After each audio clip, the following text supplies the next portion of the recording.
जय श्री राम। मंगल भवन अमंगल हारी, द्रवहु सुदशरथ अजिर बिहारी। जय सिया राम जय जय सिया राम।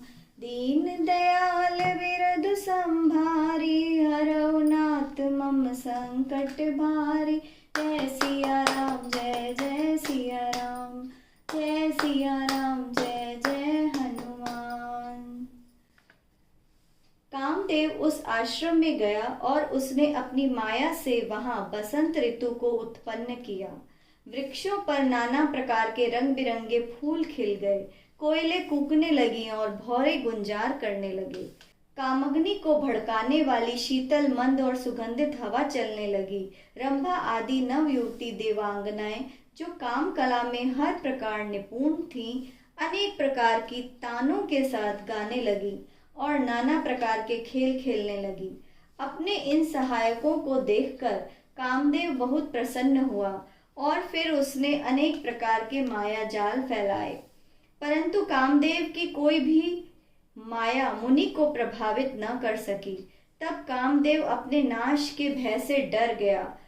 भगवान जिसके रक्षक हों, भला उसकी सीमा को कोई दबा सकता है। तब कामदेव ने अपने सहायकों सहित डरकर और हार मानकर आर्त वचन कहते हुए मुनि के चरणों को पकड़ लिया।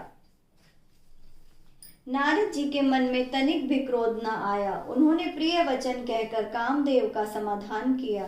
तब नारद जी के चरणों में सिर नवाकर उनकी आज्ञा से कामदेव अपने सहायकों सहित लौट गया।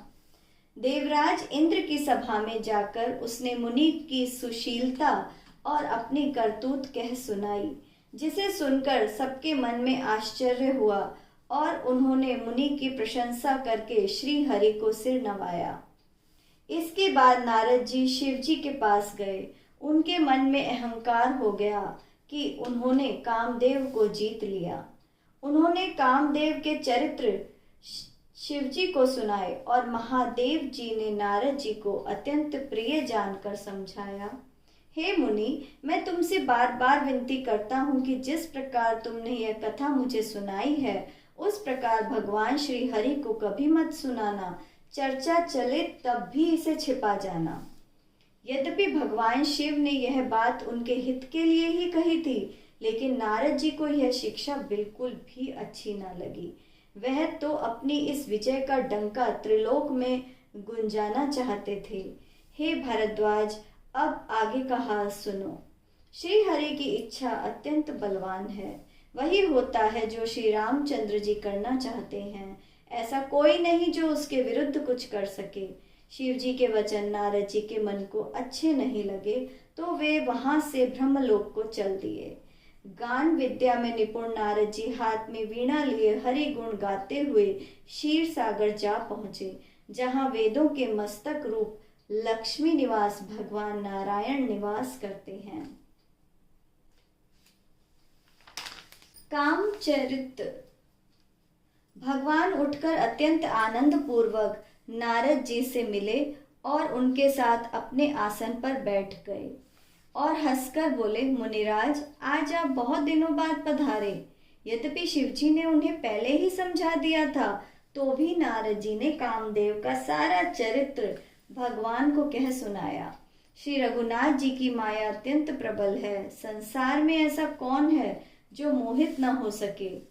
भगवान रूखा मुंह करके कोमल वचन बोले, हे मुनिराज, आपका स्मरण करने से दूसरों के मोह, काम, क्रोध और अभिमान मिट जाते हैं। फिर आपके लिए तो कहना ही क्या है। मोह तो उनके मन में होता है जिनके हृदय में ज्ञान नहीं होता। आप तो ब्रह्मचर्य व्रत में तत्पर और बड़े धैर्यवान हैं। भला आपको भी कामदेव सता सकता है। नारद जी ने अभिमान के साथ कहा, भगवान, यह सब आपकी कृपा है। तब भगवान ने अपने मन में विचार करके देखा कि नारद जी के मन में तो अभिमान का अंकुर पैदा हो गया है। मैं उसे तुरंत ही उखाड़ फेंकूंगा, क्योंकि सेवकों का हित करना हमारा धर्म है। मैं अवश्य ही वह उपाय करूंगा जिससे मुनि का कल्याण हो जाए और मेरा खेल हो जाए। तब नारद जी भगवान के चरणों में सिर नवाकर चले। उनके हृदय में अभिमान और अधिक बढ़ गया। तब भगवान ने अपनी माया को प्रेरित किया। अब उसकी करनी सुनो। उस माया ने रास्ते में 400 कोस का एक नगर रचा। उस नगर की रचना बैकुंठ से भी अधिक सुंदर थी। उस नगर में ऐसे सुंदर नर नारी बसते थे मानो अनेक कामदेव और रति ही मनुष्य शरीर धारण किए हुए हों। उस नगर में शील निधि नामक एक राजा रहता था, जिसके यहाँ असंख्य घोड़े, हाथी और सेना के समूह थे। उसका वैभव और विलास 100 इंद्रों के समान था। वह रूप, तेज, बल और नीति का ग्रह था। उसके विश्व मोहिनी नाम की एक कन्या थी, जिसका रूप लक्ष्मी जी को भी मोहित कर देता था। यह सब भगवान की माया ही थी। उसकी शोभा का वर्णन भला कैसे किया जा सकता है। वह राजकुमारी स्वयंवर करना चाहती थी, इसलिए वहां अनेक राजा आए हुए थे। मुनि नारद जी उस नगर में गए और नगर वासियों से उन्होंने सब हाल पूछा। समाचार सुनकर वे राजा के महल में पहुंचे। राजा ने पूजा करके मुनि को आसन पर बैठाया। फिर राजा ने राजकुमारी को लाकर नारद जी को दिखलाया और पूछा कि हे नाथ, आप अपने हृदय में विचार कर इसके सब गुण दोष कहिए। मंगल भवने अमंगल हारी, द्रवहु सुदशरथ अजर बिहारी। जय सिया राम, जय जय सिया राम। दीन दयाल विरधु संभारी, हरहु नाथ मम संकट भारी। जय सिया राम, जय जय सिया राम। जय सिया राम, जय जय हनुमान। जय श्री राम।